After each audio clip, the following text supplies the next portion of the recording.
Putain, je te demande pas ton argent, je te demande si tu peux répondre à des questions de la philosophie.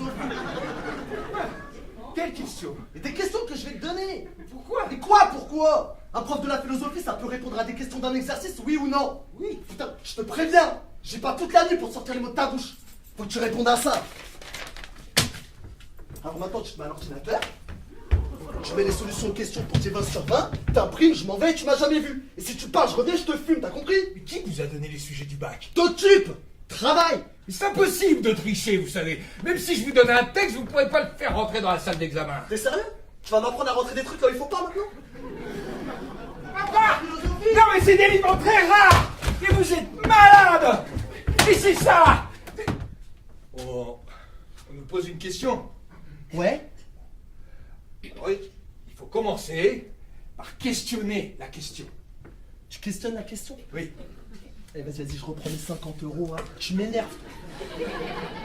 Mais oui, on questionne la question. C'est ça, et on répond la réponse. Mais la réponse, c'est le problème. Mais un problème, c'est une question. Qu'on doit dégager en questionnant la question. Mais si tu dégages un problème en questionnant une question, comme tu dis, ça veut dire qu'à chaque fois tu retombes sur une question. Ou plusieurs, qui sont les réponses qu'il faudra hiérarchiser. T'es sûr que t'as pas bédard avant que j'arrive? Quand vous dites que c'est une question de goût, vous posez bien une question, non? Tout le monde veut être beau. Et si tout le monde veut être beau, c'est que c'est défini dans la tête des gens depuis des millions d'années. Beau comment? Quand on est agréable à regarder, on est beau. Le premier homme qui s'est vu dans une rivière et qui s'est fait peur, il avait pas besoin d'un concept pour savoir qu'il était moche. Socrate était laid, et pourtant il y avait un très bel homme qui s'appelait Alcibiade qui est tombé amoureux de lui. Tu veux dire que Socrate, il était là à ce point-là qu'il pouvait pas serrer une meuf? L'amour entre hommes était fréquent chez les Grecs. Non, ça, faudra pas le mettre dans la dissertation. Ouais, Ça va gêner l'examinateur. c'est un prof de philo, il est au courant. Oui, mais tu réponds plus à la question. Si! Parce qu'il n'est pas tombé amoureux de son physique, mais de sa beauté intérieure. Ah, mais comme Rachid avec la sœur à Jamel! On s'en fout! Quoi, on s'en fout? Ça fait 1 heure qu'on bosse ensemble sur ce sujet, et c'est elle qui finira le travail? Ah bah non, merde! C'est pas juste! On n'abandonne pas un ami, Samy, on lui fait confiance.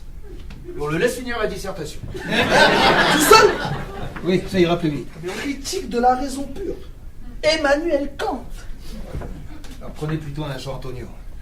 Tu permets? J'ai jamais ouvert un livre de ma vie, alors vaut mieux que je démarre avec quelque chose d'abordable. Et commencer par Emmanuel, pour moi c'est un honneur.